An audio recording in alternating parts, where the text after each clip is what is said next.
Le nouveau Parlement birman est ouvert. Ces images ont été diffusées par la télévision nationale. Aucun média étranger n'a été autorisé à couvrir.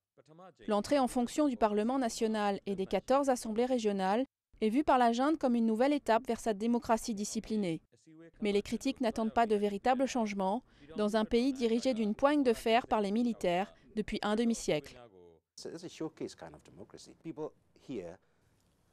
C'est une sorte de vitrine de la démocratie.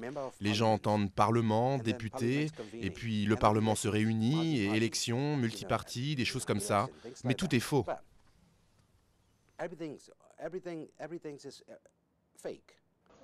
En novembre, le pays a organisé ses premières élections en 20 ans, unanimement dénoncées par l'opposition et l'Occident.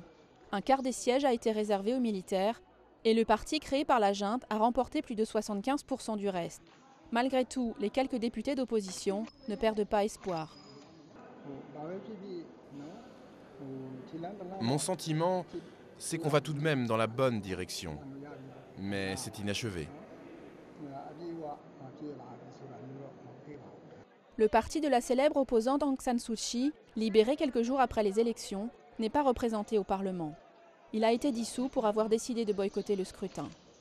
Tous les yeux sont désormais tournés vers le généralissime Than Shwe et sur son rôle à l'avenir.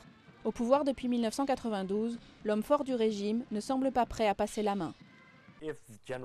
Si le général Than Shwe est encore président, je ne prévois pas de réforme économique ou sociale dans le pays. Désigner le président sera un des premiers objectifs du nouveau Parlement.